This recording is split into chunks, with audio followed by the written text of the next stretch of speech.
টাঙ্গাইলের ঘাটাল উপজেলার আবুল কালাম কালু স্ট্রোকে আক্রান্ত হয়ে শরীরের বাম পাশ অবশ। তবু থেমে থাকেননি 50 মানুষটি। এক হাতেই কাঠ কেটে সংসার চালান। তার জীবন সংগ্রামের কথা জানিয়েছেন টাঙ্গাইল প্রতিনিধি নওশাদ রানা সানভি। দেখুন ডেস্ক রিপোর্টে।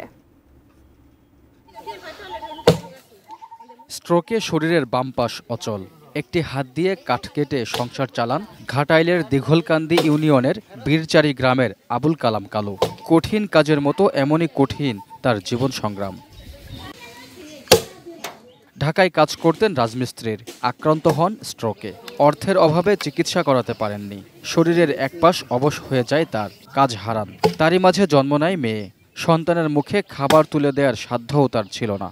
অভাব সইতে না পেরে 5 বছরের সেই কন্যা শিশু রেখে চলে যান স্ত্রী। সন্তানের মুখে খাবার তুলে দিতে এক হাতেই কোড়াল তুলে নেন কালু। আমি প্রতিদিন কাম করি, 250-300 দেয় কত, আর কাম তো ই করা হয় না, এই জন্য এটা কম দেয়। 56 বছরের নুয়ে পড়া শরীর নিয়ে খুঁড়িয়ে খুঁড়িয়ে গ্রামে ঘুরে কাজ করেন কালু। সকাল থেকে বিকেল পর্যন্ত কাঠ কাটার কাজ করে মজুরি মেলে সর্বোচ্চ 300 টাকা। অ্যান্টিব্যাকটেরিয়াল অ্যাডিটিভ যুক্ত সেরা ওয়াটার ট্যাঙ্ক বিশুদ্ধ পানিতে ব্যাকটেরিয়া জন্মাতে দেয় না। ডাল ভাতের জোগাড় হলেও অর্থাভাবে বন্ধ হয়ে গেছে একমাত্র মেয়ের লেখাপড়া। ঢুকে পড়ছি, এসএসসি পরীক্ষা দিতে পারি নাই টাকার অভাবের কারণে।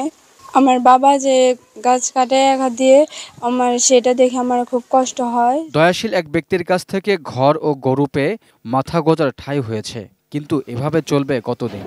গ্রামবাসীর প্রত্যাশা, সরকারিভাবে সহজসাধ্য কোনো কাজ দিয়ে আয়ের সুযোগ করে দিলে সম্মানের সাথে বাঁচতে পারে অসহায় কালুর পরিবার। কুড়াল দিয়া গাছ করে খড়ি হাইরা তারপর সংসার চালাতে খুব কষ্ট হয়। যদি কেউ সাহায্য সহযোগিতা করতে চায় তাহলে ওরা একটুকা ভালোভাবে চলাফেরা করতে পারবে। Raihan Munshi, desk report, ATN news.